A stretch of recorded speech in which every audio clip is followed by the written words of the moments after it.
Spinning round, oh yeah, spinning round. So, here we are.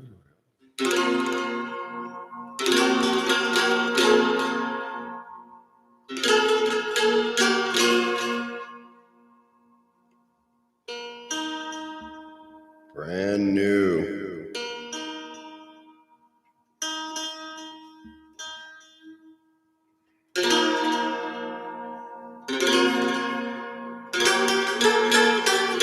It's a little off, but these are brand new strings, baby. Brand new strings.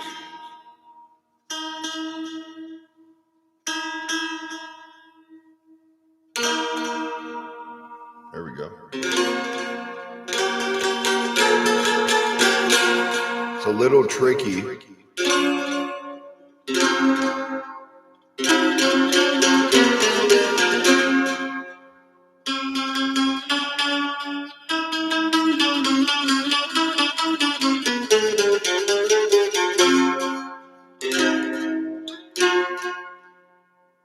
Wow.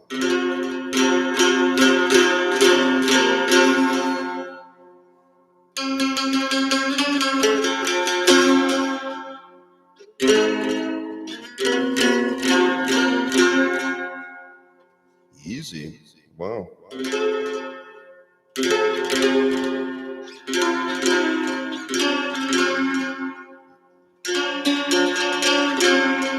Just warming up.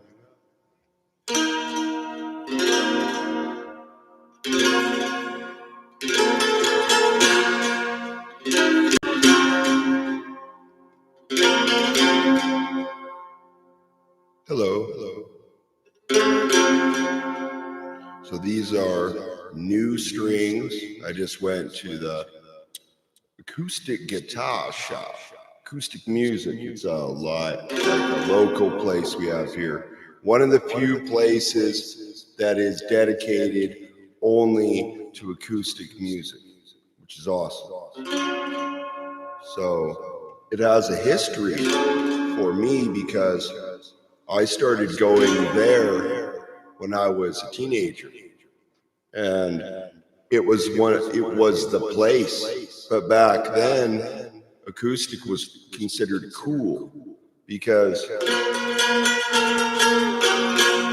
you had Alice in Chains doing acoustic sets and other bands like that, and they were pretty influential. But I've noticed a pattern in every band that I liked. They had some kind of folk root. I know.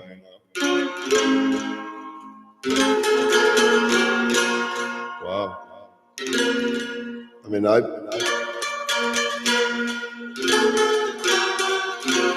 have to get used to having the bottom set of strings, right? Because it sounds different from like your regular phosphor bronze or whatever. So I'm kind of giving this a test run.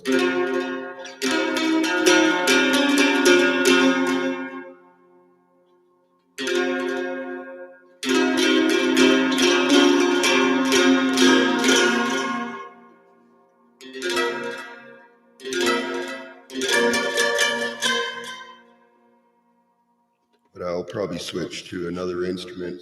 I've got 3 more instruments that are tuned, and I was going to do reading if there was good connection. If not, it's not worth it because then you get like a muddled video and I'll lose pieces of what I'm reading. So, you know what I mean?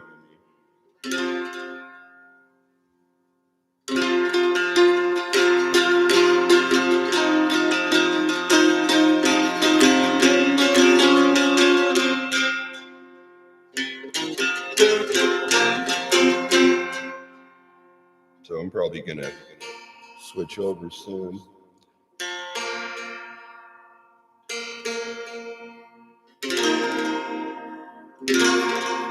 because I don't have patience. It's been rough lately. Sometimes you have flashbacks of shit, you know.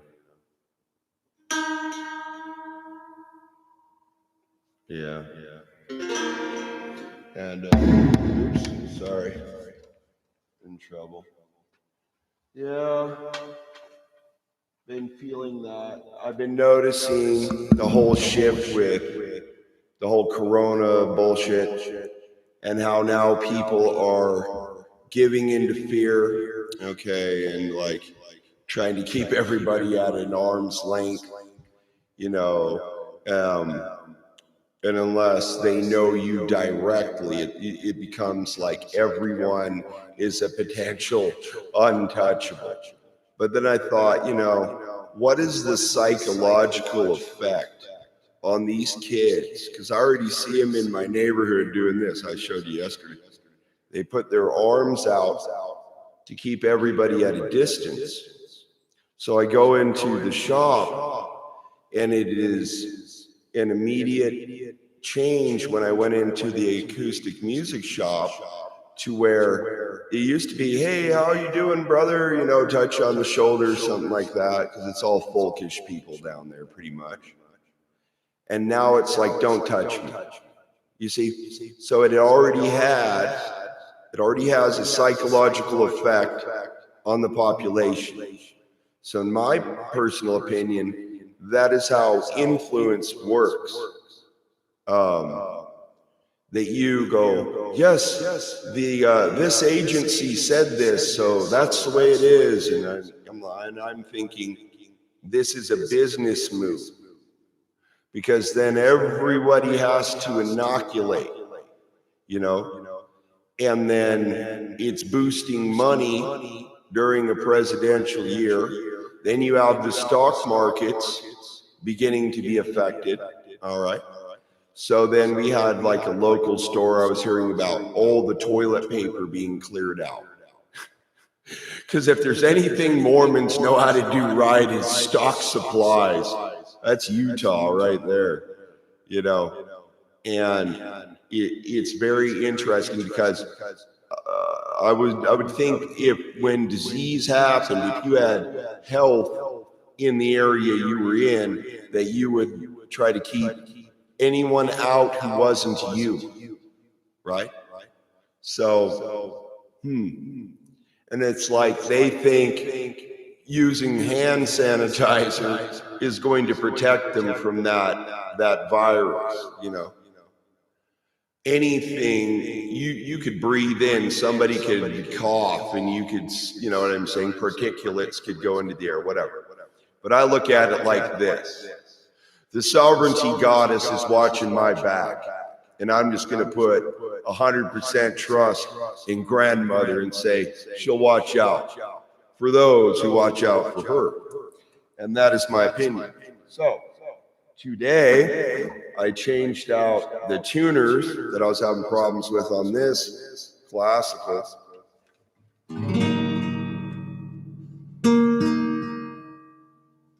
Sometimes you let it sit for a minute and strings will stretch slightly.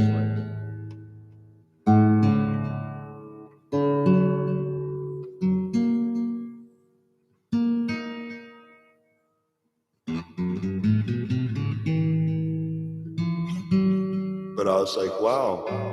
So I'm kind of sensitive, so I was like, well, shit. All right, my friend, I'll say hi from across the room. I don't know. It just feels weird. I don't like it. It feels impersonal, but it is what it is, you know.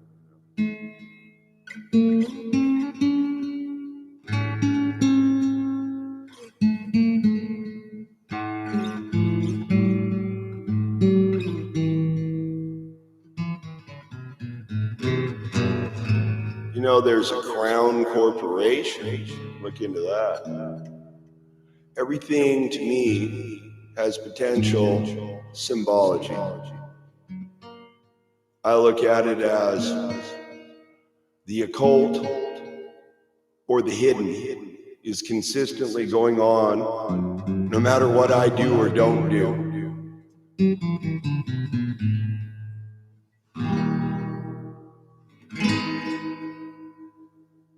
So if I internalize fear, then I allow fear to have power over me, right? Just like in a battle. If I know I'm going to be facing, let's say, another warrior that's well trained, I will have done my best. And if for any reason I fall, I know where I'm going. And that's straight to the sovereignty goddess. But that's my opinion. It makes sense that she would be top tier, of course. She's the center of life and creation of life, so why wouldn't she be? I think we have it backwards. Because you look at Mormonism and they have to call on the power of their husband. But where is the woman and her spiritual power, right? You see what I'm saying here? So there's a consistent middleman in the way. And I said, get that shit out of my face. I walk my own path. I don't need it. You know, it's a little hard, a little lonely, because these people get used to being in their little group of social whatever, but I've lived in a solitary way because of that. And so it aided me in my path. And I'd never joined a coven or any group like that. I just went on my own. That's why I'm hesitant about big groups, for that reason, because you don't know who's in your group. And there's no personal connection. So you're just talking to, that's how it felt, So that's why I'm glad I don't have like a shitload of subscribers. Good. I don't need it. My core group of people that like me and are into what I'm doing are the ones I care about. Everything else is secondary. I don't need a whole shitload of mainstreamers bombing my channel, right? Some Christian lady came here and was trying to spout off before. I was nice about it, but I told her, hey, I'm pagan, I'm earth-based. I'm not into your shit. I didn't scream or curse at her, but I wasn't happy. Well, that never happened again, so I took down the live chat for that reason. I don't want jackasses coming to my channel and spewing off whatever their bullshit is. I don't care. I'm here to play music and uplift folk culture. That is it. I might comment on my opinion on politics, but I'm not political. I don't give a shit.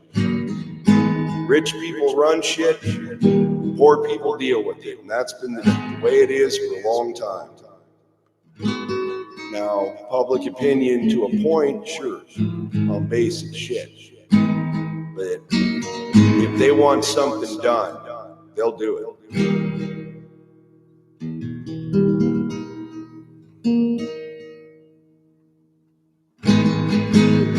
That's why it's harder and harder for me to relate to younger people. I can, though, I'm good at it. But as far as what they've grown up with. Now, add in video game culture, all right, on top of this whole crown bullshit. Now, you are even more isolated and more narcissistic. It's like, aiding these little bots, and then there's no families left. There's just little board bots going around, you know what I'm saying? So that's why I'm holding on to folk culture, because it has good energy, and it always did. And I find it very interesting that people do not realize that the core essence of American music came from Europe, came from Northern Europe specifically. And so I look at American folk music as a birthright,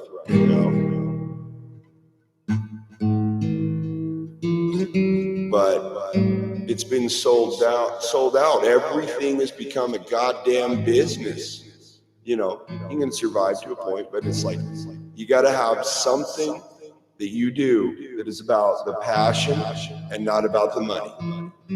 Otherwise, you are consistently thinking money first before you do something. What does that do? it blocks your intuition, in my opinion, because you aren't listening to the other realms or your grandmother, your grandfather, which I feel talk to us. Either that or we have little helpers around, but if we don't acknowledge that connection, they can't come to our aid, you see. You have to invite that, and you have to say, these are my intentions, and I will accept no one who does not have those intentions coming into my circle. And that's how I feel. So it's like, in Utah, Wicca is really big, you know, and I knew a lot of people that were into that shit when I was growing up. It's big in the goth scene too. But you also had ceremonial magic practitioners in the goth scene as well. So in general, the occult was part of reality. You just knew, you know.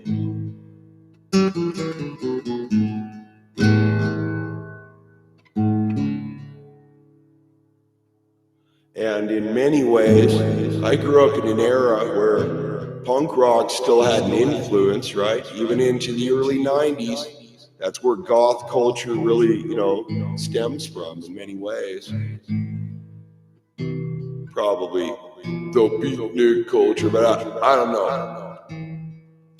But anyway, spoken word. And I was thinking about how significant that was, and I mentioned about memorizing, where it is visceral and you have internalized that knowledge and wisdom to the point where you never forget. And it is tied directly to your core emotions and your core virtues. So I say, don't give in to the fear. You can be cautious, sure. But I feel like fear has a direct impact on your immune function. But that's my opinion.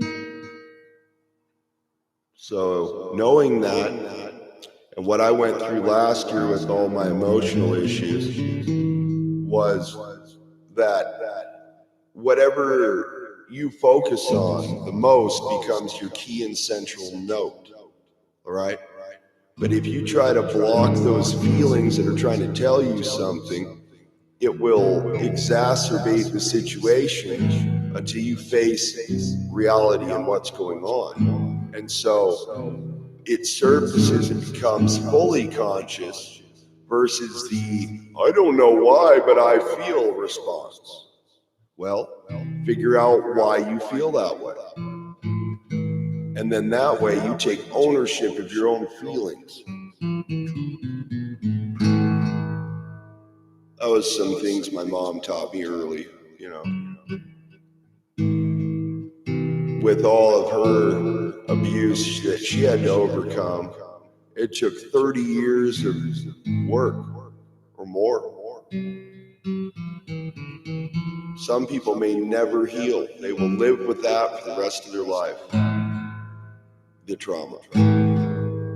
But I think and feel, as some other notable authors have said, that you have a mass trauma, say, of your people, and through survival, you may carry that genetic memory, right? Which is why you have instinct.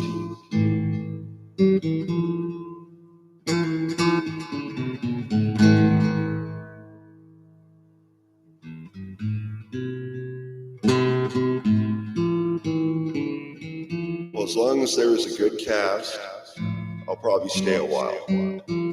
But I was quick earlier because it was crappy connection. I love going to the acoustic shop and just looking around. I didn't get to do that this time. I had to be strategic in my focus, but, right?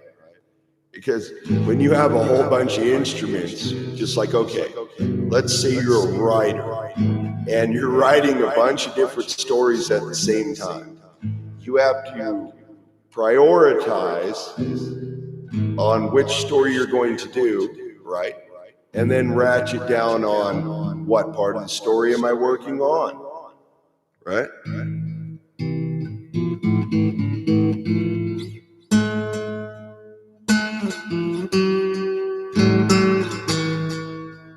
That's rad. I love that. It sounds so good. At least it does to me.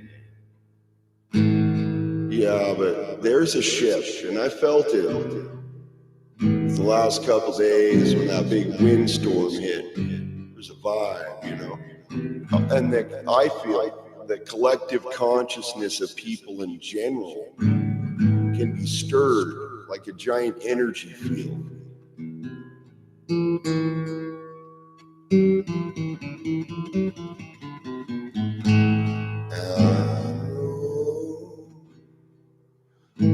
Be a trouble on the wind, 0 for 0. Deep down, your heart has a memory. Your soul has a memory. Deep down, your heart has a memory. Oh.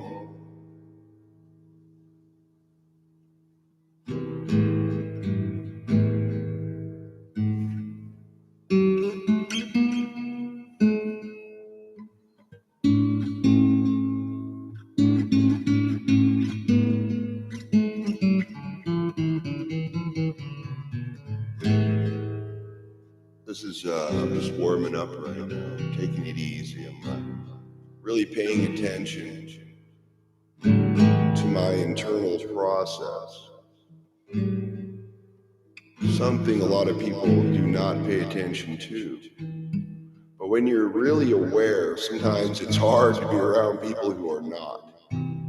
So as I said before, it gets to the point where you're only really socializing with a smaller group because you can't relate to everyone, and you won't. So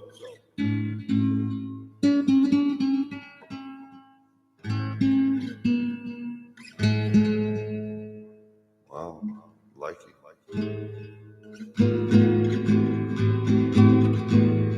I'll go back and work on the mandolin eventually.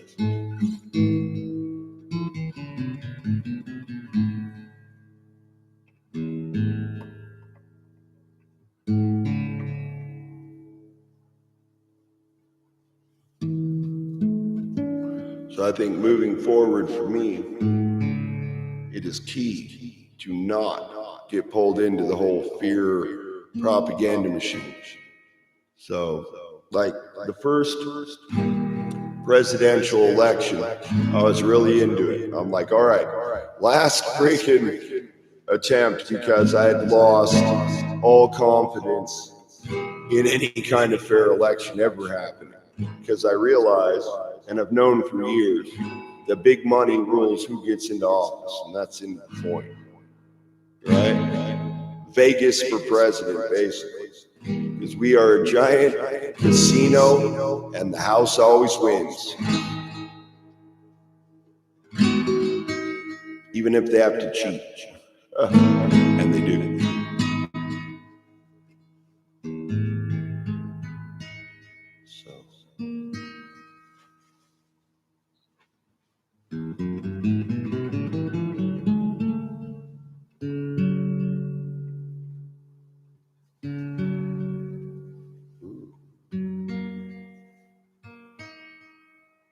Wow.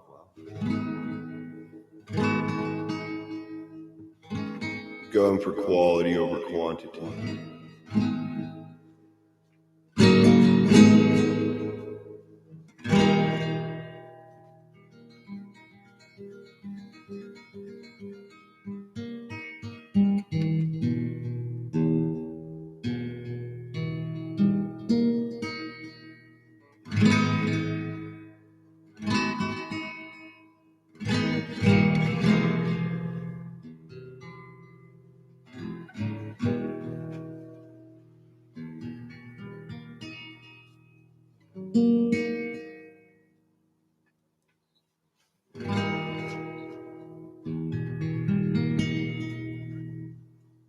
best to not just be loud, you know what I mean?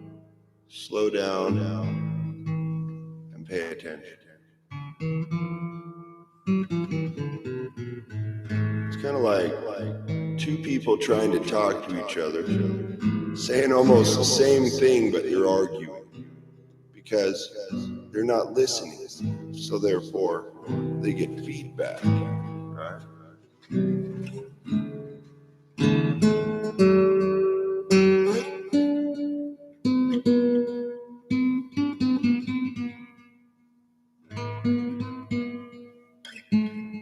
But this is an excellent way to start out if you want to play guitar. Is classical because it takes less hand strength, but it is wider, and so me having a large hand helps. But I've seen many very talented ladies play classical. So whoever comes or goes, it's their choice. Right now it's just me. Easy on the waves, is all I can say.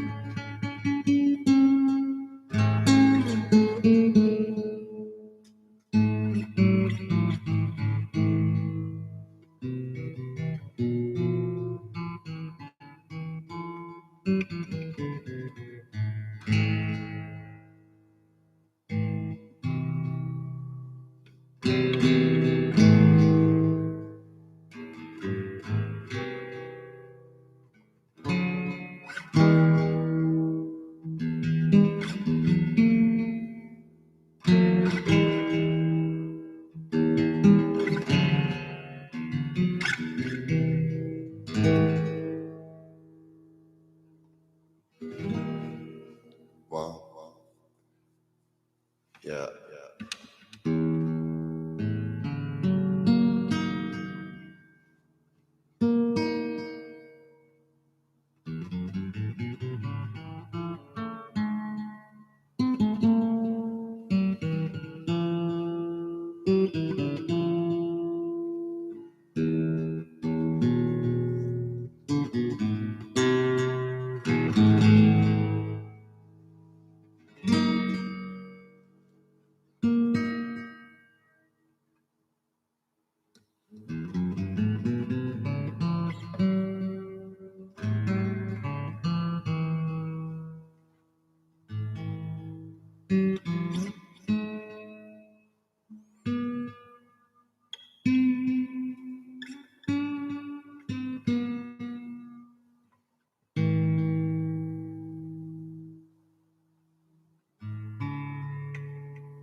Tuned my other one as well, and eventually got to switch out the other side, but wanted to get new tuners. Oh well, no one's here. Come and go, come and go. Must be busy.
amazing.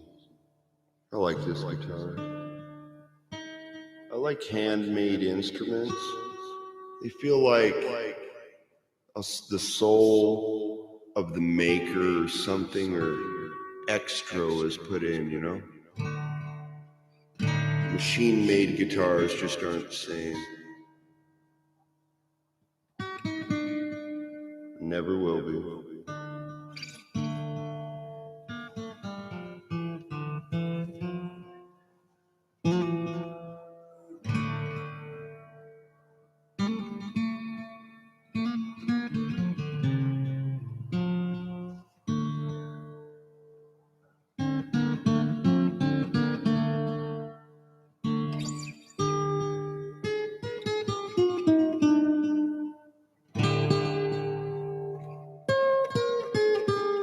Love it too, though, because way down here, high up,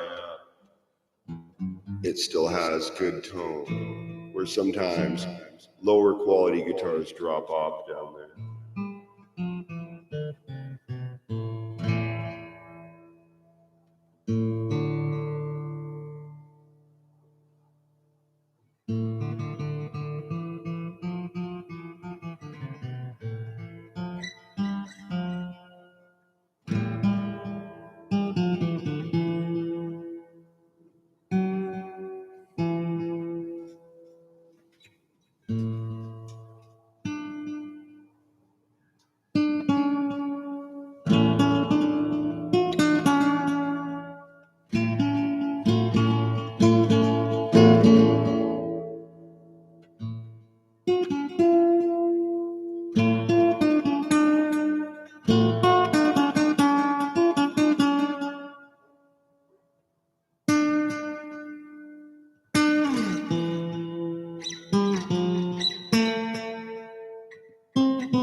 Heart of my people, shining weak. People of the north, people of the Northland, oh, folks all on the way. Maybe they don't see, but we see and we feel deep down, heart and soul. Ask them, why does my heart hurt so? Why does my heart hurt so? Because I feel deep down,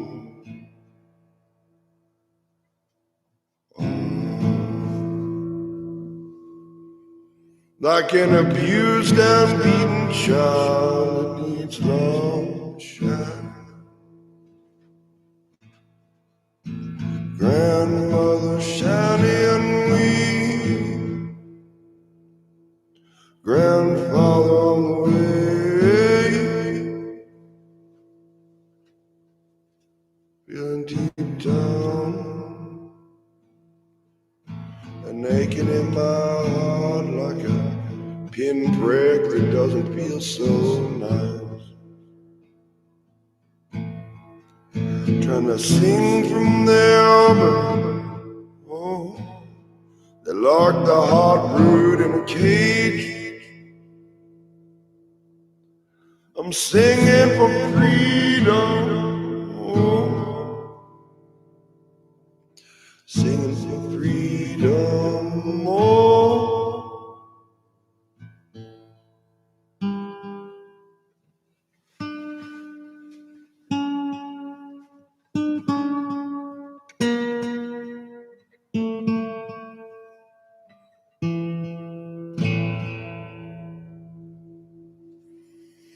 When I sing from there,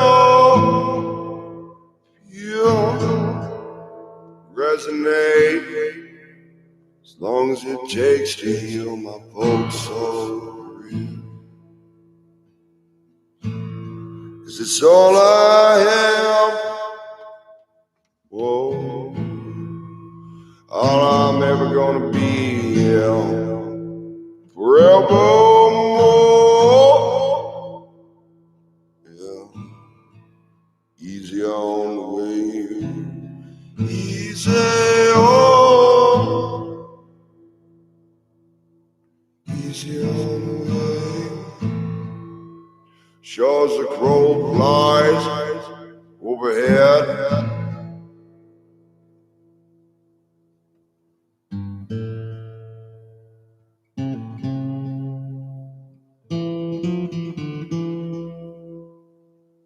Sovereignty overhead.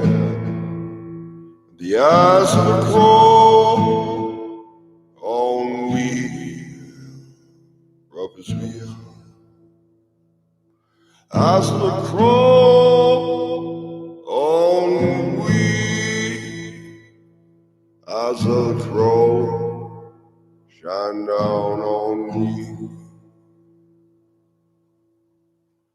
Memory.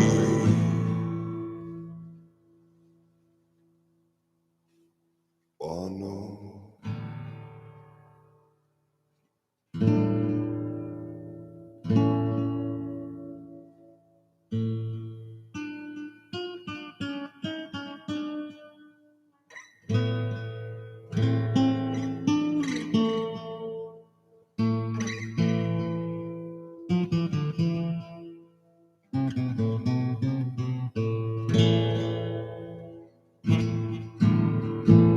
I think they forgot that all they have from modern music in America came from folk music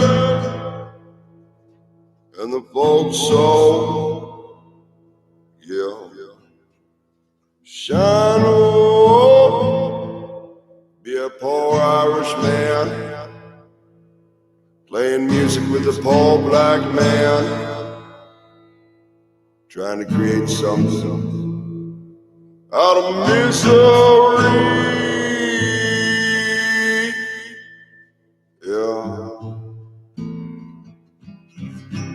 I know that it's lower than a slave is what they said we are. Was white slavery just as well as every other kind. Sovereignty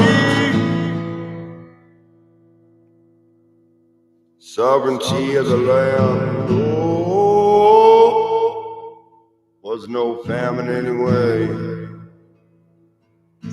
That was all a lie. That's how I feel. Oh,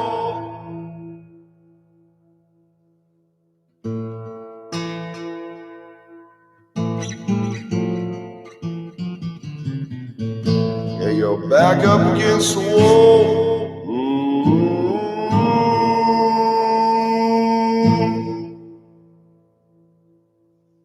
We all came from a tribe and family. Whoa, grandmother on the way.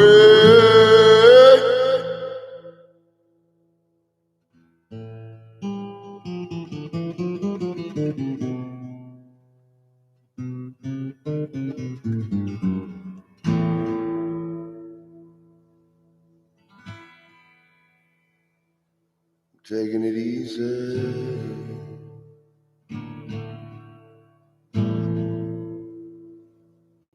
as it goes.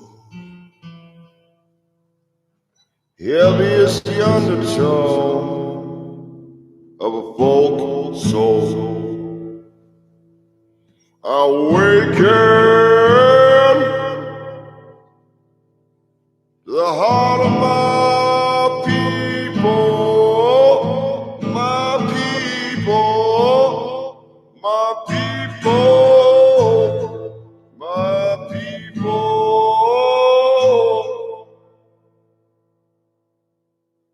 Rough as I am, still here. Rough as I am, still here. Sure as the crow flies, yeah, yeah.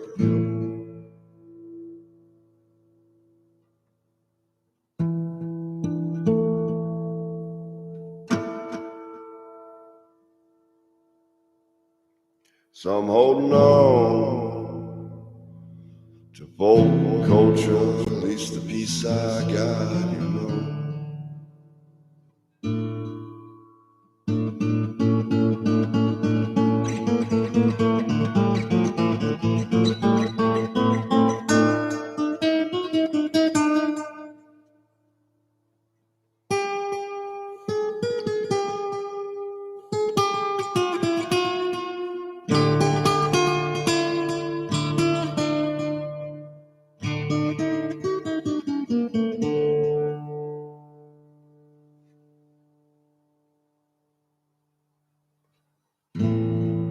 I know they build over.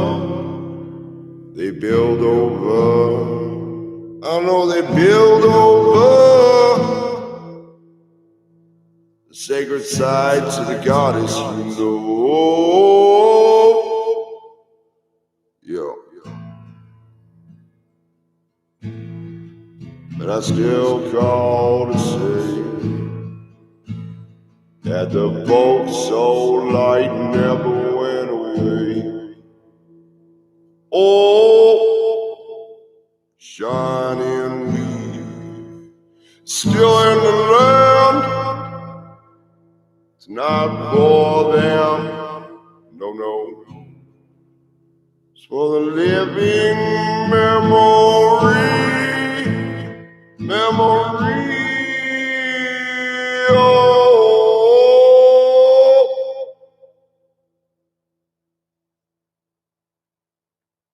still there, deep down in heart and soul. Deep down in a folk soul, yeah.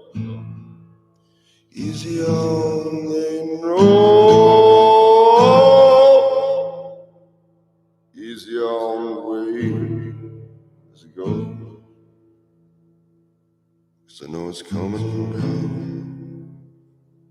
and I got a folk soul to stay. Oh, that's forevermore.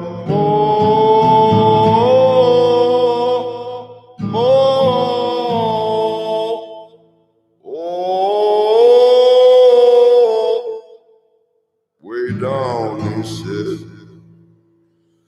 you gotta dig deep down, Steve.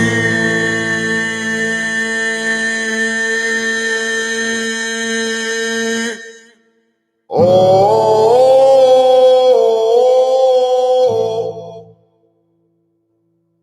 I can reach deep down to say,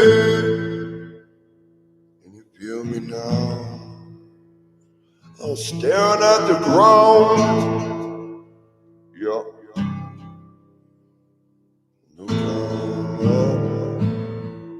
Look on up, pull your head up. Never will I stare at the ground. Shame for a living folk soul I am. Many a day I have looked at the ground as though I was ashamed. 'Cause they don't see, no, They don't see no tears on the side.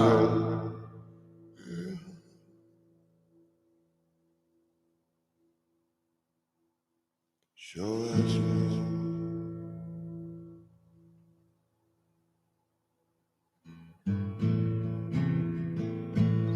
I do it for the ones that burn,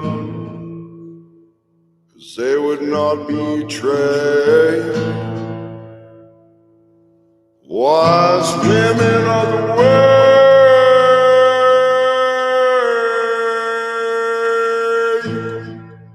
Way down, deep down, I know you don't know why I'm this way.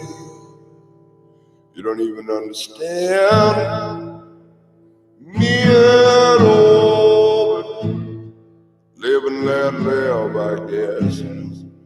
Just walk my way, you could walk yours.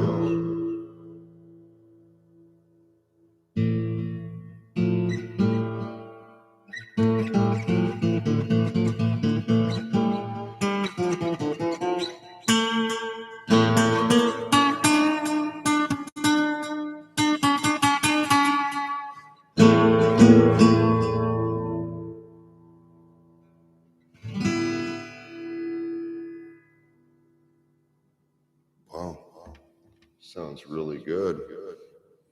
I like this guitar a lot. You know, I thought about this because I have instruments. Now, if for any reason I had an emergency, what instrument would go out the door with me? Because you're only going to take the best of the best.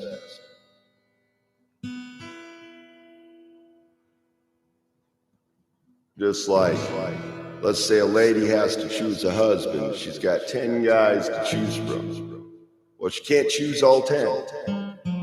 She's going to choose the best. And if she has good discernment, she will choose a very good one. Or she'll pay the consequences. Either you'll be alone, right? Or with the wrong guy. Personally, as a guy, I'd rather be alone than be with the wrong woman. You just be unhappy.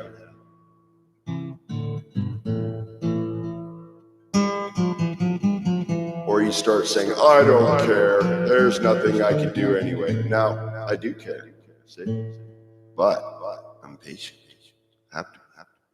And as my father said, and I agree with him, he said the lady selects the man. Ultimately. And it's true. Because she's the one taking the greatest risk.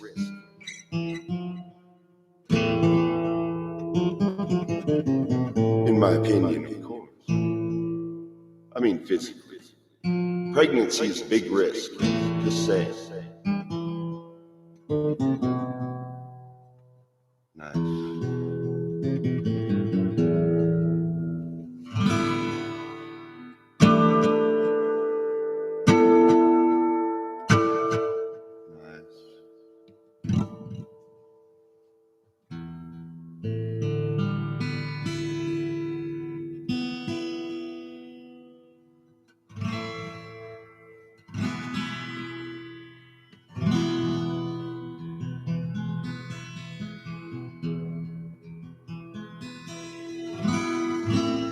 Like, is he stoned? No, I'm sober. I just feel relaxed now.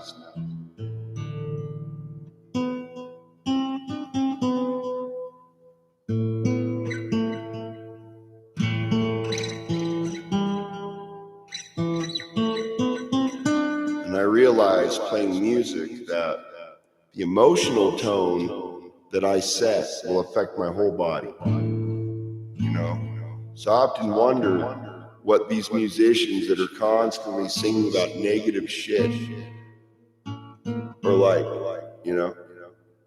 And I mean, you need a resolution. I'll cover something, maybe it's a, could be a dark subject, but I show how you can overcome. And that is the core of everything. Instead of, woe is me, everything's destroyed, you know what I'm saying? That's why we had folk songs, is to give us hope when we had none. Motivation. Yeah. Because it could be a hard life, especially on the bottom end of society. Music came from the common folk, in my opinion, and then it grew into something more, but everything has a base root. But they would come to the countryside to take our music because they don't have the creative, inspirational flame, you see, because it's just a business. This is not a business for me.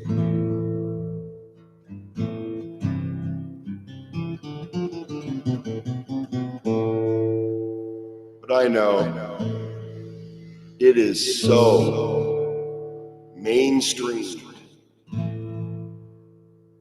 that everything has become for sale.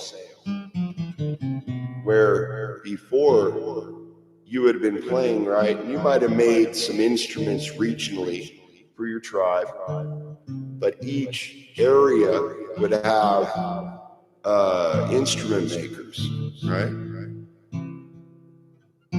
That's why I want to make instruments. It's for that reason, because that way I can put a specific emphasis on the folkish aspect of it, because folk itself became a brand name, right? Where before it meant the people. So literally, our people became a brand that was sold, right?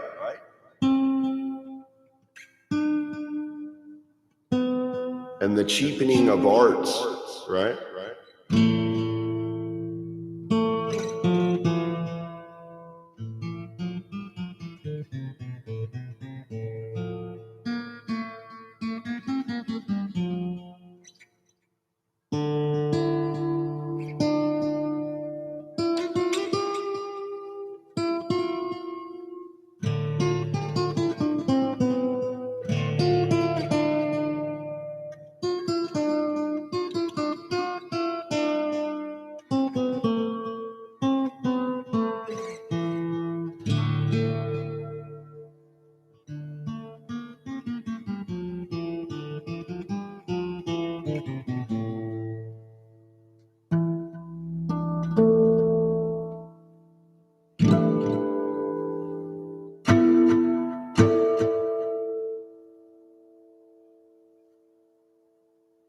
Yeah.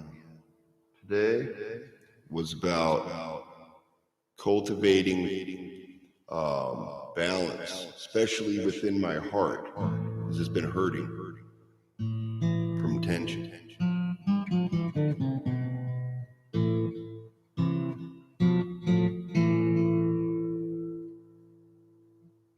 It's like having everything questioned and everything ripped away.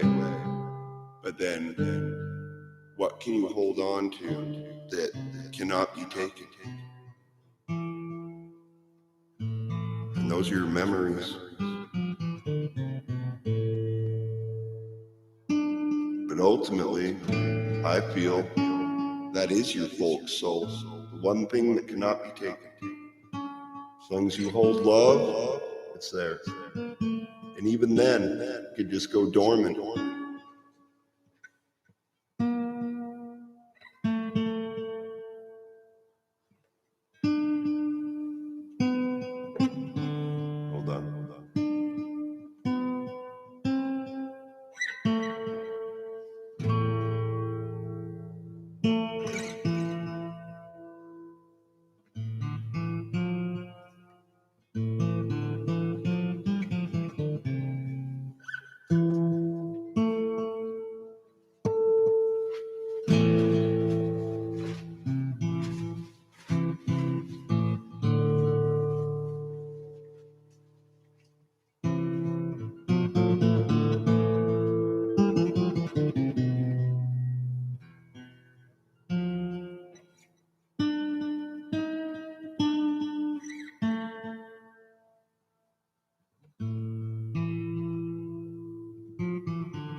shining,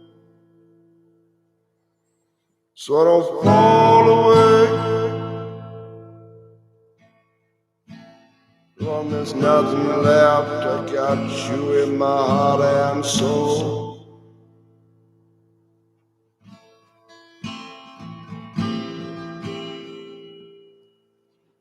So shining we all, shining we,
yeah. Yeah. All right. Now, ready for next level? Next level? Yeah. All right. Now, shall I or shall I not? We shall see. What is it? Well, I was going to read, but no one's here. They left, but they'll come back. All right. So, here it is. Are you ready? No one's paying attention. Ooh. No. What color hair the lady has? She's not sitting on the same horse as him, as Luke. Nope. She's sitting on her own horse on the other side of Luke. Now remember, Morrigan had red hair. That's right. I remember this young chick I saw, and her shit was like, boom! And it was bright red. And I was like, whoa. If that is not a representation of the sovereignty goddess, I don't know what is. But wow. Poosh. Hair was all the way out. Okay. Busy time. All right, so this is an original copy from 1984, first edition. All righty, let's see. Yo. Chapter 1, Rebellion. The tower of glass thrust up from the sea like a blade of ice. Chill and deadly. The planes of its four sides were formed of glass panels, level upon level, joined by a web of lines, so fine that at a distance, each wall became a single sheet of shining metal. Hold on. Gotta put my glasses on. Figure it out. I feel like Grandpa. All right. Okay. A sheet of shining material, not metal. Okay. Like enormous mirrors, they reflected the ocean and the sky about with a cold, detached precision. That's cloaking, right? In the slanting rays of the dawn sun, the eastern face was a painful glare of blue-white diamond light. It made the tower seem all the more starkly alien, alone in that soft, sun-flecked expanse of level sea. The soaring structure was set firmly in a base of smooth gray stone, and this foundation was itself embedded deeply in an island of jagged rock, barely larger than the tower itself. The base, like the glass walls above, was devoid of openings, save at one point on the southern side. A knobby elbow of island thrust into the sea, forming a sizable cove. Here, massive quays of the same smooth stone stretched far out into the waters of the cove. And here in a line along the foundation wall, a dozen immense square openings with heavy doors of dull gray metal gave access to the tower's interior. Now, if you remember, it mentioned you were not to cut with metal, right?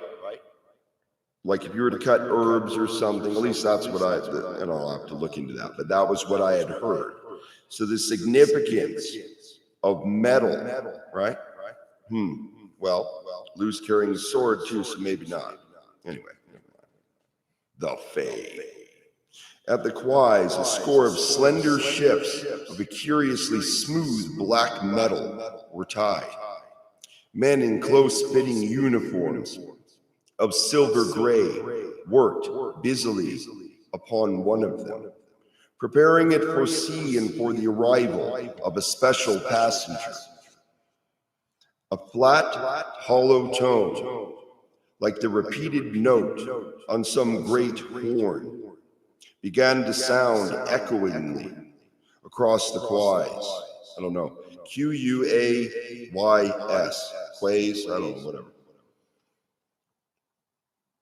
It brought the attention of the working men to the base of the tower. There, with a piercing metallic squeal, one of the metal doors began to lift. It rose slowly as if with an effort, accompanied by a tremendous clattering. Beyond the growing opening, only a small blackness of the tower's interior was revealed.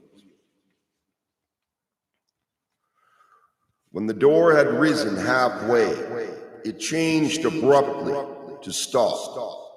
From the darkness appeared a double column of men, clad in silver gray uniforms, but wearing helmets, smooth, rounded skull caps of bright silver, and carrying strange devices, like thick spears of metal tipped with balls of silver instead of points. 20 soldiers emerged from the tower, moving in a brisk, high-stepping march. As the last moved on to the quay, they halted, and the two lines executed sharp turns to face one another. They stood straight and exactly dressed and motionless, like chiseled granite figures lining some temple corridor. The men on the ship had now ceased their work to watch with open curiosity the figure who walked from the shadowed depths of the tower and down the aisle of the soldiers. He was indeed a figure of worthy note. His appearance was in sharp contrast with the men he strode arrogantly between. His dress was colorful, barbaric, in this stark setting. A blood-red cloak was slung across his, a tunic of bright green, richly embroidered in gold thread. A heavy belt at his waist supported a silver-fitted scabbard and a longsword whose wide hilt was set with glinting jewels. The garb was a compliment to the striking nature of the man himself, tall and wide of body, big. He was well muscled, with no signs of extra weight. So he's ripped, just like superhero buff, right? He carried himself with the unconscious easy grace of a warrior in full fighting trim. His hair was dark and very coarse, rolling back from his forehead in thick waves. His features were handsome but broad and crudely chiseled. The dark eyes were set deeply behind heavy brows and took in the preparations at the ship with a sharp interest. He strode down purposefully to the ship and stopped by its gangway. A uniformed man directing the work there moved to greet him. Several black bands encircling his lower sleeve were all that announced he ranked far above the rest. "We sail in a few moments, High King Bress," he announced to the brightly dressed arrival. "The tide is nearly at its peak." "Very well, Captain," said the other in a voice edged with irritation. "Very well, Captain. I'll go aboard." He went up the gangway, but paused to look up toward the top of the tower that loomed so far above him. There was a wider band of glass marked the structure's highest level. As distant as it was, he was certain that he could detect the dark shape of the one who watched. He was even certain that he could feel the heat of the damned eye. He's talking about Balor. He was right. From far above, an eye was trained upon him. The crimson blaze of the single, fiery pupil was shuttered by its metal lid to a mere thread of ruby light as it stared down at the ship below and at the tiny figure climbing into it. I want to comment on that. Modern technology. If you had heard about that, say in ancient times, you would think that was a god, or you would think that was magic, or not even possible. Just to use that term, even though I know what it means. Magi is the root etymology. The whole being was enormous, 3 times the height and girth of a normal man. Wow. Holy shit. So we're talking goddamn 18 feet tall, something. All armored in the same smooth metal, fully jointed in the arms and legs, with hands like metal gauntlets, standing there at the window, motionless. It might have been a lifeless object, like the ships below, save for the power of that eye. And then a voice addressed it. "Do you believe Bress can succeed in ire alone?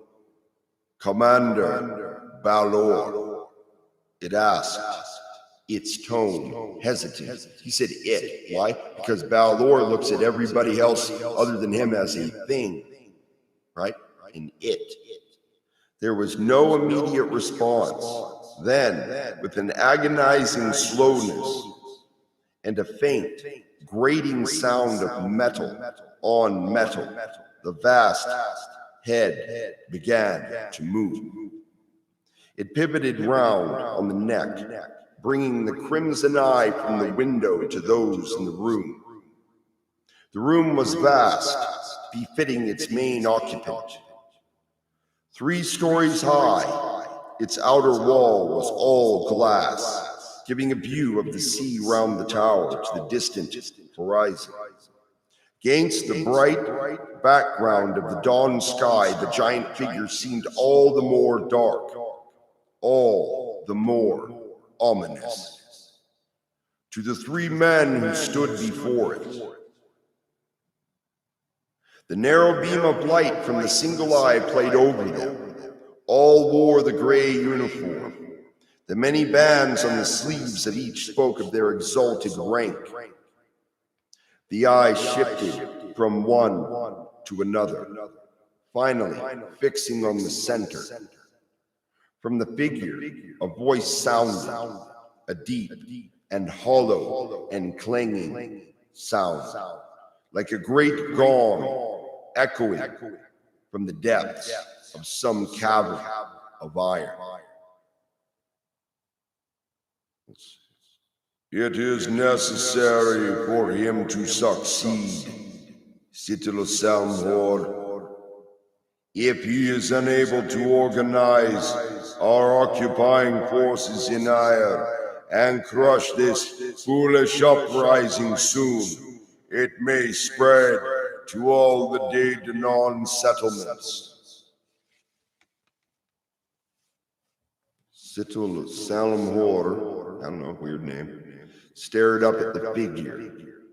As often before, he wondered if there was a living being there. Behind that armored front, he steeled himself to another question. But shouldn't we send some support to him? Send some forces from the tower? That would ensure a victory. No! The being thundered. No forces from the tower will be involved. Bress has the power to crush them if he acts quickly.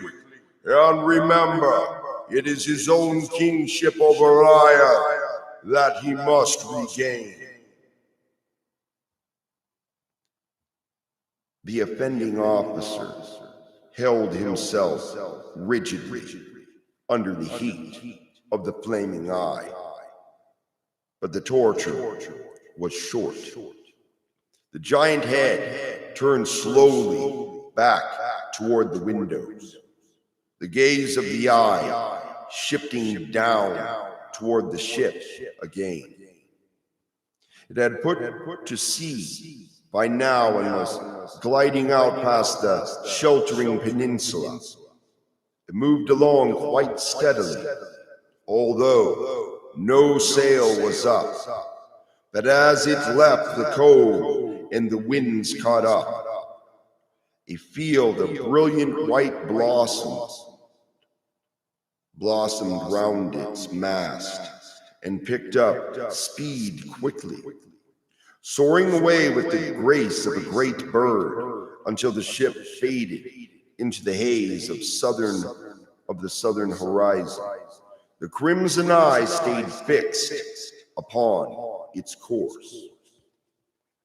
The woman was thrown from the doorway of the house and staggered, falling heavily onto her knees in the muddy courtyard of the ring fort. A roar of coarse laughter went up from the circle of monstrous beings who watched. They were vaguely like men, with men's shape and stature, but they were disfigured in many ways so horrible that they seemed more like insane parodies of men.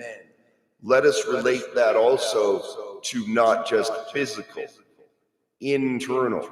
Maybe it's his partial commentary on people not caring about their roots. That makes you deformed. Just my comment.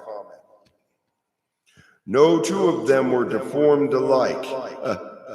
In many, the limbs were twisted, distorted to resemble the claws of birds, the paws of beasts, even the fins of fish. In some, the limbs were missing altogether, replaced by crude appendages of metal and wood. More grotesque were the faces that were indeed a mockery of anything human. And here, again, many of the deformities looked like the product of some obscene coupling of men and animals. All were dressed as warriors, in ragged tunics and cloaks and heavily armed with spears, swords and leather shields. The frightened woman looked up at them in horror as she pulled herself from the mud and stumbled away to join a huddled group of others pinned against the earthen wall of the ring fort by the menacing band. From within the round, wattle-sided house, the figure emerged. His head appeared to have been split from top of the skull to the bridge of the nose by some massive wound that had healed to leave a deep trench ridged by thick scar tissue on either side. On both sides of the gap, the bald skull bulged up as if two heads had tried to form. Goggling eyes were set far out atop each bulging cheek, like those of a frog. I have to say it. I mean, the leaders of the Mormon Church. The mouth was tiny, shaped in a high brow, with a deep cleft that ran up into the wide, single nostril of the flat nose. With obvious enjoyment, he watched the frightened woman stumble away. He strode out into the corner of the compound and looked round at the ring fort's interior. It was small, the wrapping earthen bank with its crowning ring of upright stakes embraced only 4 of the round, thatched homes. It was clearly a poor settlement, and its 2 inhabitants were near starvation. The warrior looked them over appraisingly. There were a few scrawny men, some worn and haggard women, and a few wretched brats with swollen bellies who peeped out fearfully from the shelter of their mothers' bodies. "Fall!" he exclaimed disgustedly. "What a sorry catch we got here. No food among them, no shiny little bits for us, and none of these women are worth our time. Seems a waste of effort even to kill them. Wow. There's no need to kill us," one of the captive men said, pleadingly, moving forward from the group. It was a tall man with a lean face that had once been handsome, but years of hardship had ravaged him, and years of oppression had left him without pride. See, this is what happened to our people. Exactly. And this author knows that. He begged for the salvation of his people. "Please, my chieftain, we've never caused the Pomor any trouble. We've always paid our tribute to you. And I suppose you're not falling in with those rebels at Tara," the former leader said, smiling skeptically. "Rebels?" the man repeated blankly. "No, we know nothing about a rebellion. Please believe me." "Captain," called a dog-faced warrior coming out of one of the huts. He held up a battered sword in a thick paw. "Look here.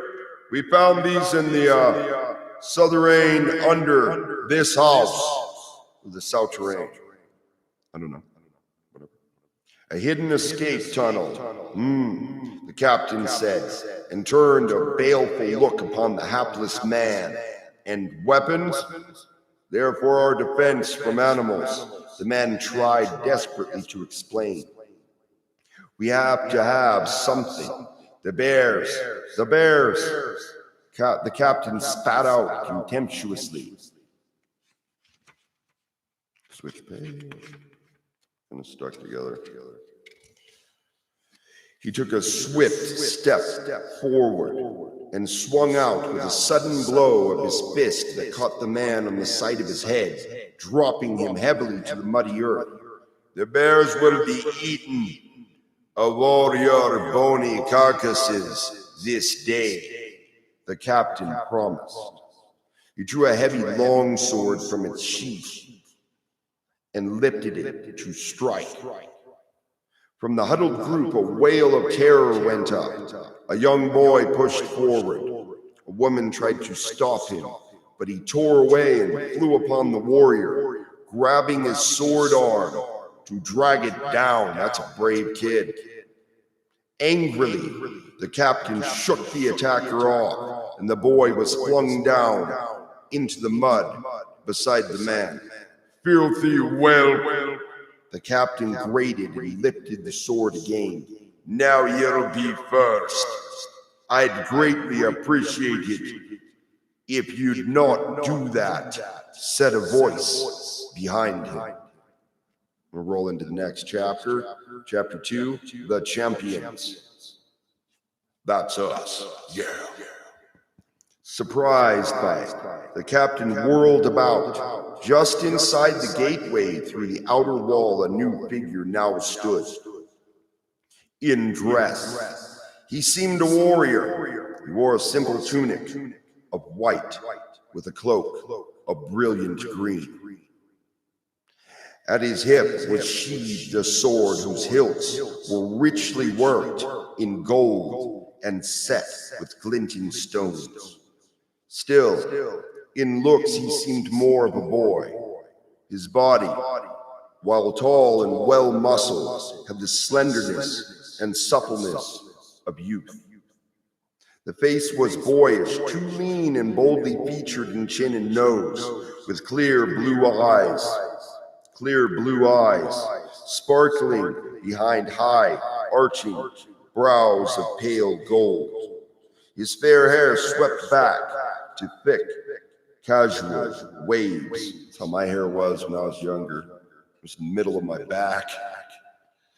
He was altogether a fine and pleasant-looking young man, and he smiled on the monstrous clan before him in a most innocent and engaging way. Just who are ya? The captain demanded harshly, eyeing the newcomer suspiciously. Just who are ya? My name is Lulam Fada, he stated in a matter-of-fact voice. Lulam Fada, the former officer repeated with some surprise.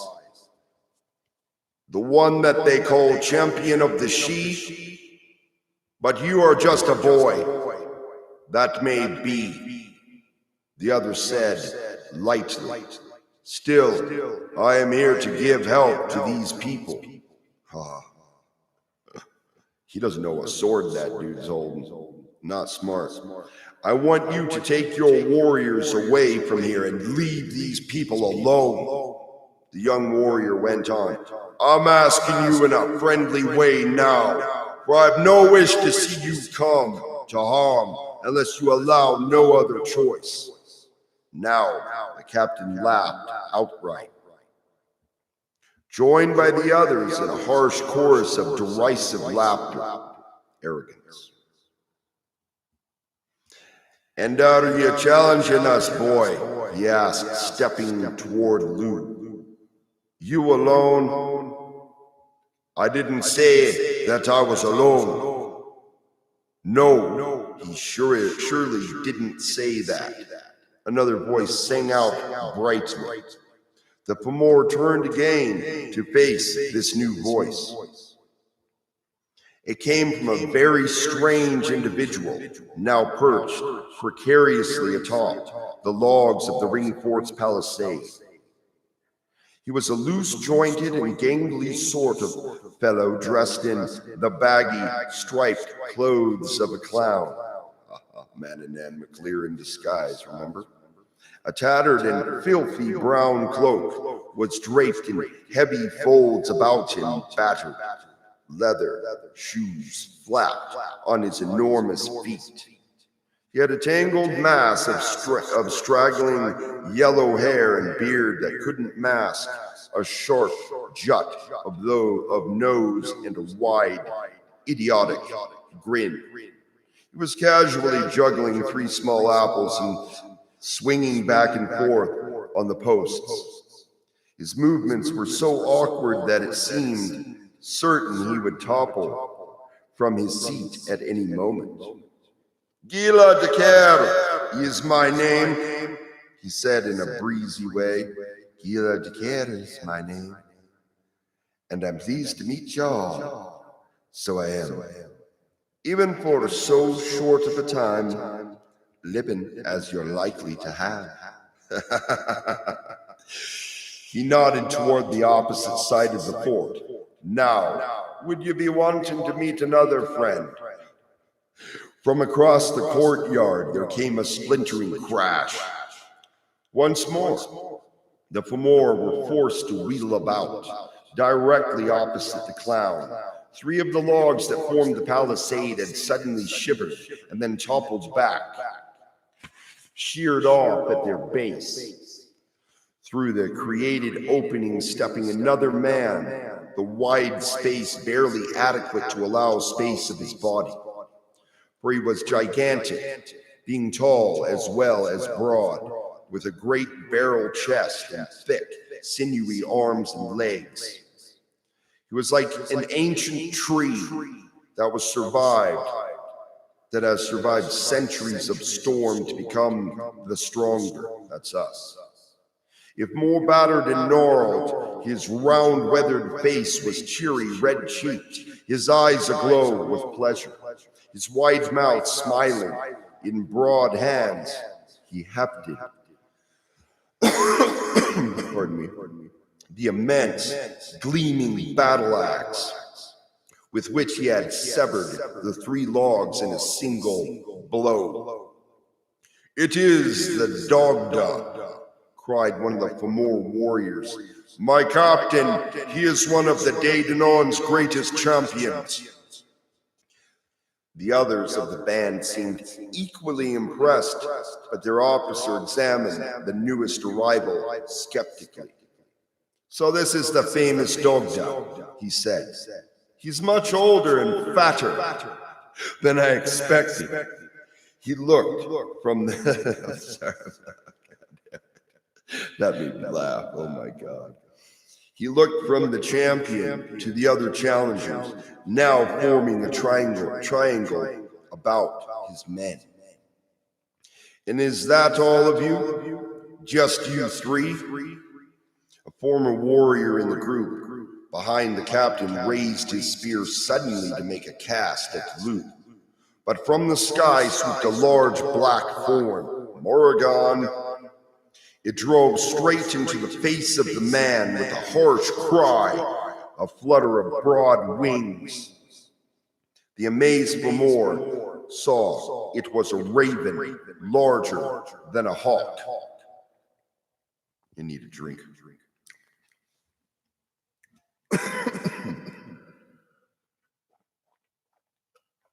That's your sovereignty goddess, baby.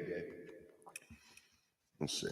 It tore savagely at the warrior, great talons gripping his hands while a gleaming, sharp beak jabbed at his face. Helpless to fight it off, he flailed wildly, then dropped his spear and staggered back. The bird pulled away and left him to retreat. Hands pressed to a face streaming with blood, it glided to the back of the courtyard opposite Lou and settled lightly to the ground. Never know, Morgan might eat her kill. Just kidding, maybe not. She's probably very choosy on what she eats. As the raven touched the earth, a strange glow arose from it, as if the sleek blue-black feathers had turned suddenly to silver flame. The glow grew quickly, swallowing up the form, then rose in a column taller than a man. It flared, then faded away, shrinking back to reveal a new form now, a tall and slender form, wrapped in a clinging cloak of deepest black. I might note that one of my teacher's aides in massage school was 6'2", so she's a couple inches taller than me. The face of a woman showed above the cloak, high-browed, hollow-cheeked, and pointed-chinned. Black hair was pulled back and tightly braided at the nape of the neck, giving the head an even harsher look, like the raven's skull. Ooh. Dark eyes glinted like polished black stones from deep behind the brows, fixing on the femur with the hungry look a raptor has for its helpless prey. The thin mouth smiled and fine, sharp teeth parted, as if ready for the taste of the victim's flesh. The arms unfolded, lifting from a gaunt, almost skeletal frame, the limbs revealed by the warrior's tunic that she wore were lank and wiry, like knotted cord. At each bony hip hung a sheathed longsword. So she has two swords. That's interesting. I had kind of visualized myself with a mohawk holding two swords floating above the ground and spinning in full armor. Yup. Our number is 4. The one called Lou quietly announced. The 4 directions, maybe? Representation. It is the Morrigan! Another of the Femor gasped, voice touched with awe. Yeah. The name and carnivorous reputation of this Daydanon warrior was well known to them. She was one of the few for whom the cruel beings. She was one, let's say this again. She was one of the few for whom the cruel beings had any fear. The Femor officer was still quite unimpressed. The Morrigan too, he said carelessly. He looked back toward Lou. So is that it then? Or are some more of your little band going to be leaping at us from somewhere? The young warrior shook his head. No more! Too bad, the captain said with mock regret. Then the tiny mouth turned upward in a cruel smile. Oh shit. But it's enough. We'll earn a fine reward for killing such a group of rebel champions. Leave this place now, Lou told him. He drew his sword in a swift, single move. The blade glowed brightly, and an aura of power from it seemed to envelop the young warrior. So the boyish manner fell away, and his voice turned deadly cold. This weapon is called the Answerer. Leave here, or from now on, it will do my speaking for me. The captain looked from the bright weapon to the suddenly determined face. He hesitated, feeling a faint, chill ripple of fear was washed through him. But he shook it off. Years of casual brutality had taught him that these weak and cowardly Daydanons had no chance of standing up against the Femor power. He laughed again. Boy, he said in a blustering voice, in a moment your sword will be hanging at my side. He turned and shouted to them to order to his men. All right, attack them now. Lou and his champions made no move to meet the attack. This forced the Femor to divide and charge 4 different ways. The captain, easily the most skilled fighter of the group, drove forward to engage Lou himself. He struck with his full power, expecting to finish the overconfident youth quickly. He was astonished to find his opponent swinging his own weapon in a lightning move that parried the sword thrust easily. He redoubled his effort, realizing he faced a trained adversary. Gila the clown downed one of his own, charging for more with the throw of an apple. That's awesome. Symbolic too. Anyway, star pattern in the middle of the apple. Anyway, driving the hard spear into his victim's eye. Oh my God, wow. He then dropped from the wall to the yard with an agility surprising to the Fomor, landing in a fighting position, sword in hand, to face 3 more attackers. The giant Dogda waded into the 5 men who swarmed upon him. The great axe flew about him like a scythe cutting through a field of grain, slashing through the Fomor with a force they could do nothing to defend against. Not far away, the Raven woman shrieked, "Morrigan!"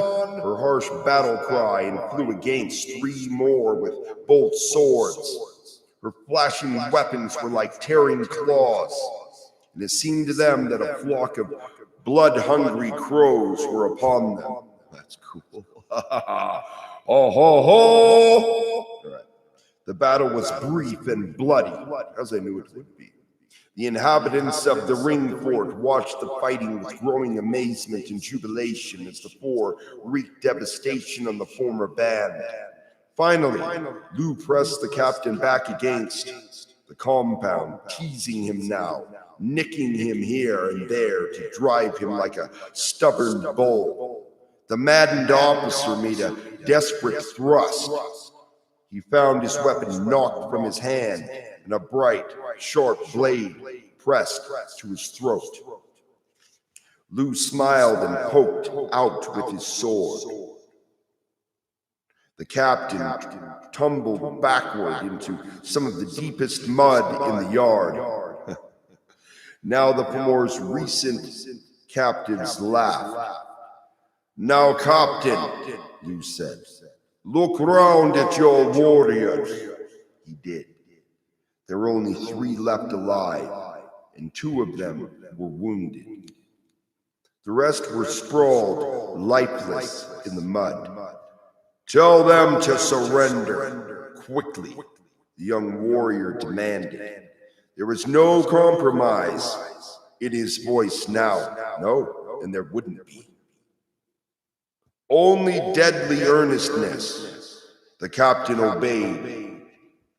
The Fomor warriors were quickly disarmed and directed out of the gateway. Then Lou turned back to the fallen officer. "Now you, Captain, crawl out of here like the vermin that you are. Go tell your fellows that if any of you come near this fort, or any of the 2 other day Danons again, you will surely die." The captain began to crawl. Lou gave him a slap across the rump. Oh my God. I can't even keep a straight face on that call. With the flat of his sword to urge him along. The terrified Fomor slithered through the muddy yard with astonishing speed and disappeared out the gateway. Lou walked to the Day Danon man and boy who had watched the battle from their own seats in the mud, afraid to move. He sheathed his sword and held out a hand to each. "And you, get up from the mud," he told them forcefully. "Stand up like men." Each took a hand. Pulled them erect. "It's time the Day Danon people did that again." The men stared at the young warrior before him, and then round at the rest of their saviors. Still somewhat dumbfounded at the suddenness of their rescue. I think that is a direct poke at Christians. Oh my God, this guy is supreme. Okay. Hold on, oh my God. By all the powers, you have saved us, he said weakly. By all the powers, you have saved us. As if he had just accepted the truth of it. But how did you come here? We've been traveling the countryside, trying to tell every settlement of the rising against the Fomor, Lou said. Then, there has been a rising? The man asked. The captain spoke of it. There has, that's certain, the Dogda assured him, moving up beside Lou. We seized Tara only days ago, drove out the Fomor garrison and deposed Bress. The High King? The man gasped in shock. Yes, but let's not speak of it right now, said Lou. He had been examining the ring fort's inhabitants.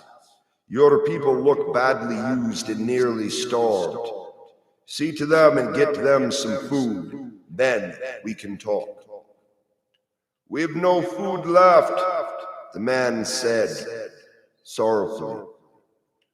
We were poor enough to start, and these Fomor raiding parties have taken what we had these past few days. That's why this last band was so cruel. Remember what I said?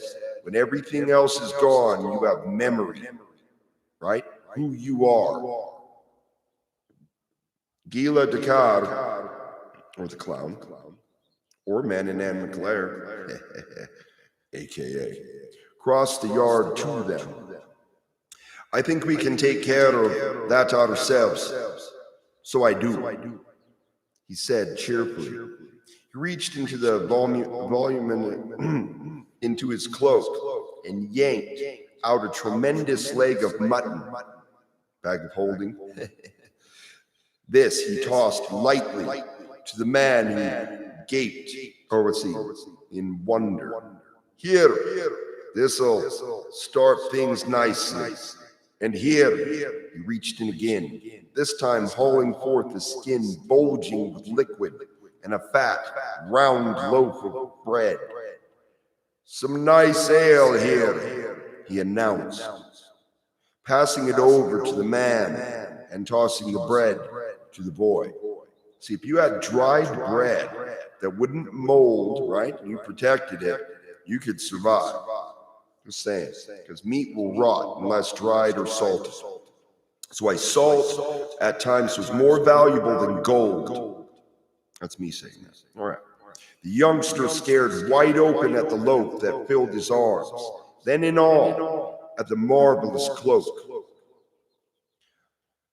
Lost a whole lamb inside there once, the clown told him with a broad wink. I believe you, the boy said with great seriousness. I believe you. When you're that hungry, you're not joking around, man. 5, 6, 7, 8 apples spun in a circle, flying at a dizzying speed, high above Gila's head, as he juggled for an enthralled audience of children. The clown was willingly entertaining them, bringing smiles. That's a good man. Two faces so long marked by fear and pinched by hunger, so eager for his diverting tricks were they, that even though they were nearly starved, the food lay forgotten on their plates as they watched and laughed. See, his positive feeling was more important than even eating. Another point made. Gila ended his performance at last by throwing the apples one by one to each child. Enough for now, he said. He held up his hands at their disappointed cries, promising, I'll do more later, but only if you eat up all of that food. They fell to the task with a will, and he moved away from them toward the rest of the company. The children were grouped at one side of the circular room. The adults sat at low tables set round a central hearth. There it is again, circle, round. The hearth, the fire. This was the largest of the ring fort's houses. The one used as a meeting hall. See, there's also a Nordic connection there. The meeting hall, central fire, all of it. Hall of the inhabitants. It was a barren place, stripped of all the fine Daydenon ornamentation. A tiny fire was the only spot of cheer. As Gila joined them, the Dagda was just concluding his account of the recent uprising at Tara. His booming voice and colorful speech made it a most gripping tale. I love how he makes storytelling central. He writes it that way. That's why I like reading these books, because they're easy to read. And the people of Tara joined together to defeat the former garrisons. Read aloud, that is. He was saying, under Nuada they are now organizing an army at Tara to challenge the rest of the Fomor in Aya and drive them all out. So Nuada has become our high king once again, said the leader. I cannot believe that Bress has finally been deposed. It was Lou here who discovered that Bress was in league with the Fomor to destroy us. That he was half Fomor himself. Because remember, the stone rejected Bress, but it sang out for Nuada. It was Lou here who discovered that Bress was in league with Fomor to destroy us, that he was half Fomor himself. The Dagda said proudly, clapping a massive hand to Lou's shoulder. Why, it was even his work that saw Nuada restored.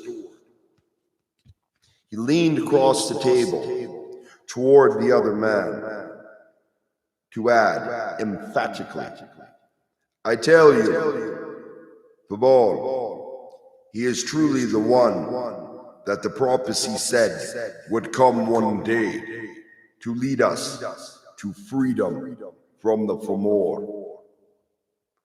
I believe what you say, said Fabal, eyeing Lou with great interest. I felt the power of a great champion in him when he appeared in our fort. The modest young warrior tried not to look as abashed as he felt in his praising. Then you'll join us, urged the Dagda. We must gather every Daydenon who can fight. The man shook his head doubtfully. My friend, I don't know. We are not warriors. We never have been. We came to Aya to live in peace, to farm and herd and feel a oneness. Wow. With a land of our own. Give me goosebumps. We cannot fight. That sovereignty of the land, right? Overwritten and being reclaimed. It's because you will not fight that this land is not your own. Also having to fight for your own personal sovereignty, your folk's soul. You have to fight for that and hold on to it. Lou put in. The young man's voice was quiet, but urgent and truthful, and carrying a force within it that claimed the attention of all present. You will never have anything that is truly yours until you choose to earn it. See, that's what he learned too. Oh, Lou had to learn that, didn't he? He didn't just get to have it. Perhaps Fabal agreed. But perhaps Boderg is right. My son, bellowed the Dagda angrily, you'd listen to the whining of that coward and leave Aya? The leader looked over to the children. At least our families were safe in Tir Nanog. It was a place of peace and happiness. Listen to me, Fabal, said Lou. If you return to the 4 cities, you will become as you were, children of Queen Danu's people, never a people of your own. Interesting that he said it that way. Once, long ago, we called ourselves the Sons of Nemed. The doctor put in strongly. Too many of us have forgotten that, but we were a proud race who gave in to no one, who battled any power for our place. That was what we were, Fabal. Don't you remember? He did remember. All those years before, when the young, hopeful band of adventurers had come to Ire, seeking their own land, then they had to meet the Fomor, a race of raiders who meant to make these newcomers their slaves. Man, you know, remember, the writer has a master's degree, I think, in English and specializes in folklore. Yeah. Okay. They had fought, but the Fomor had nearly destroyed them. The battered remnants of their once strong clans had sailed into the unknown Western Sea. There, lost and nearly dead, the survivors had been found by the people of the Queen Danu. The Sons of Nemed had been taken to Tir Nanog, a peaceful and mystical land, where 4 shining cities held marvels and outsiders couldn't comprehend. So who's to say that didn't exist, right? And abuse of technology and other things, or betrayal, destroyed it. Who's to say? You know? These Christians think the earth is 6,000 years old. Way older, in my opinion. Way older. Danu had befriended them, given them homes, put her own teachers and druids. See, that's where the betrayal came in, is teaching outside, in my opinion, of course. And artisans to helping them learn and regain their strength. Not that you couldn't learn from another tribe and be honorable, I'm just saying. That makes sense to me. Abuse of knowledge, right? In gratitude, the clans of Nemed had taken on a new name, Tuatha De Danann, the children of Danu. But the time had come when their leaders decided that they must return to Ire. Danu's land and people were not their own. They were of another world, a harsher world. They must return to it and prove themselves. But instead of doing that, their traitorous High King Bress had used his power and their old fears to lead them into the Fomor control. Maybe it's not a warrior you are, the Dagda went on. But you've always believed in our coming to Ire to win our own life here. And you've always been willing to fight for what? For that when it was needed. Can you take a breath? Yes, I've fought. The other agreed warily. I've seen our people. Hold on, stop. Feel the energy shifting faster. I've seen our people nearly destroyed by the forces of the Tower of Glass. I've seen them die battling the Forbolgs, hurt and degraded by the Fomor animals. I've lost my children and friends and homes and all hope. Is this rocky, savage isle worth all of that? Isn't reason saying to us that we should give it up? No, he's saying that. It's not reason we're speaking of, the Dogda said. It's something in the heart. Wow. And again, everything I said is leading. I've never read this. That's a promise. In the life force. Wow. It's something in the heart, in the life force. What have I been saying? The folk soul, your heart. Claiming your folk soul, claiming your personal sovereignty. That's what Morgan is all about. That's why I have been going off on that. That makes us what we are. That is right. Folk soul, baby. You may as well ask a baby to stay protected in its womb. Wow, goddess, right? The womb, the protection, the representation of the sovereignty goddess. Instead of coming into the world to live with all its dangers, with death surely waiting. That force drove our people to come to ire. It's a fiercely protected part of us. Protective love, right? The fear of losing it made us leave Tir Nanog and come back here. He moved closer to his old comrade, his voice filled with intensity. He's trying to inspire him. His rugged face alight with battle fire. Woo! I'll say that again. His rugged face alight with battle fire. You have to see our people at Tara, Babal. The rising has brought them alive again. They've a will they've not had in many years. Join them. Don't let it be lost again, even if it means death. Fabal asked. Only our spirit, folk soul, only our folk soul made something of us. Without the folk soul, you ain't shit. Boom. In my opinion, of course. We have to get it back, or we have nothing at all. He stood up, a massive figure, to address them all.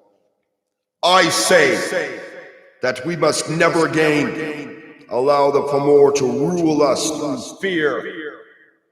I say that ire is ours, and we cannot let them drive us from it. What do you say?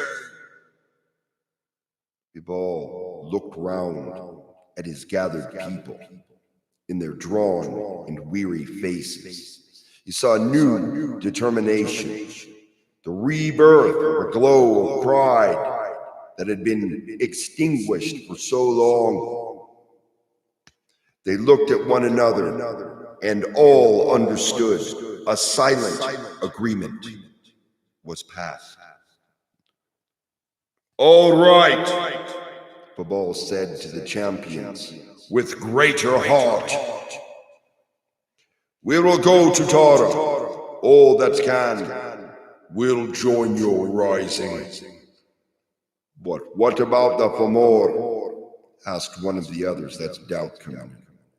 Won't they act to stop this rebellion? We don't know, Lou admitted. To be truthful, we've no idea what the Fomor are planning to do. We've met no kind of organized resistance.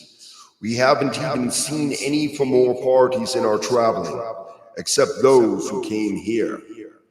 We've seen more than our share, Babal's wife put in. Herds of filthy beasts have been passing through for days now. I want to note something. She did not ask permission to speak because she is equal, his wife. Did you hear? Oh, and were all of them going the same way? This came from the Morrigan. She had just entered the room. She wiped a crimson smear from her mouth with the edge of her cloak. Lou, realizing what she had been about outside, repressed a shudder. Couldn't get used to the raven woman's grotesque habit of slacking her insatiable thirst with the warm blood of her victims. Wow. Even if they were the beastly Famor, they did all go the same way, I think, said Faval. Didn't they? He looked at his people for confirmation. Aye, they did, said another. And all in a great hurry. Morrigan stepped toward him, her dark eyes glittering, her dry, crackling voice sharp with interest. And just which way was it? North and east, he told her. Toward the sea. That's the end of chapter 2. Chapter 3 will be the discovery. I wanted to make sure I finish strong. I have to warm up into reading again. But yes, I'm going to read this entire book, and I figured it would build, and then it would be, not quite as simple as the first book. So this is the next one. Yep, look at that. That is awesome. Champions of the Sea. Not leaving yet. Play a little outro music. I think the only instrument I didn't play was the other classical, but given what I'm doing right now, I'm busting the folk mahogany Seagull again. Seagull mahogany folk. I saw that in there, and I about freaked. I'm like, that's mine. Says folk. What? Specifically designed. I know.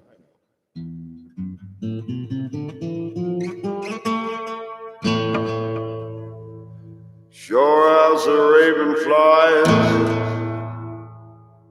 she don't play no games. Morning on, shine to all the naked Lord.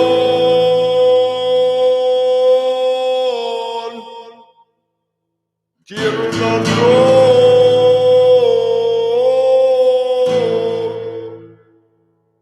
Battle I'm ready.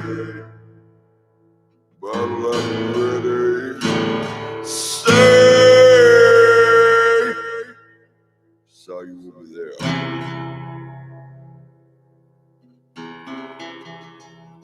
Think I saw the Morgan collecting heads.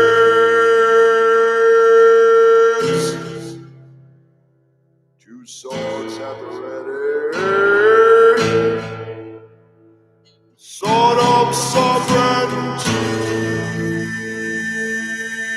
Oh, shine, shine, shine.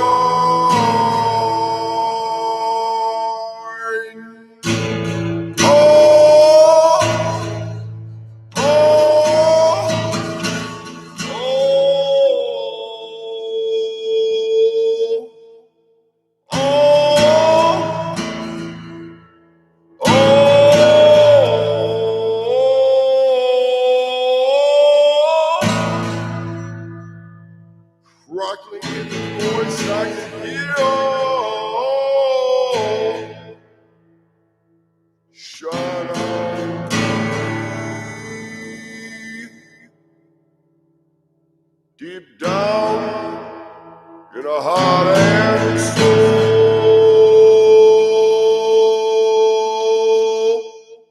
My people wronged.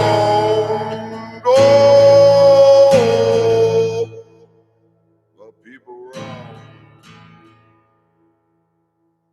burn like fire, shine on with the light of my people,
shine in me.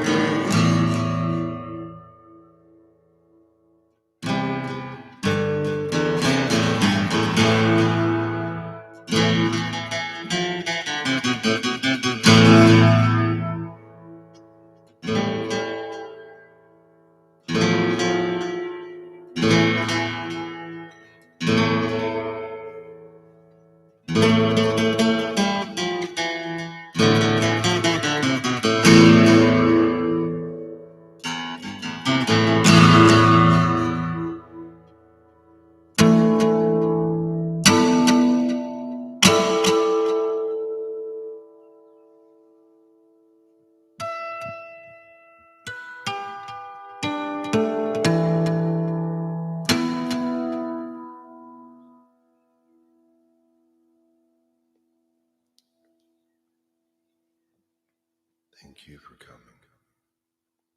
I will come back and read more. I feel much better. I didn't feel that great yesterday. Feeling better, but I had to work for that.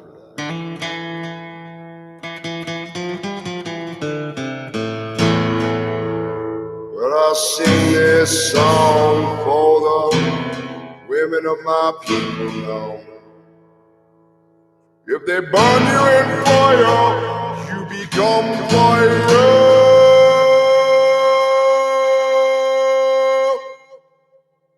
Shine, shine, shine, champion.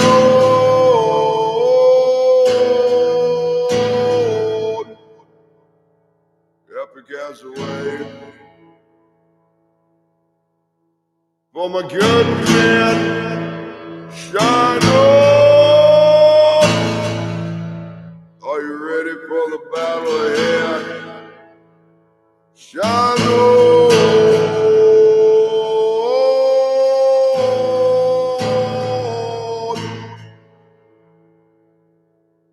Morgan overhead.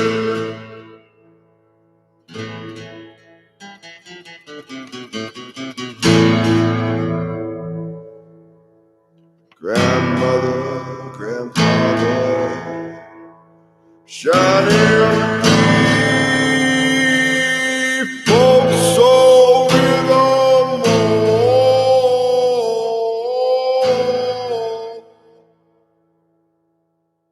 100% love all the way.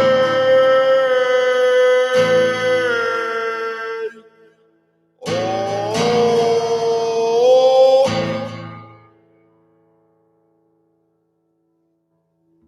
thank you. Circle round. Sacred is the sky, the fire, and the ground. Tree flaming well.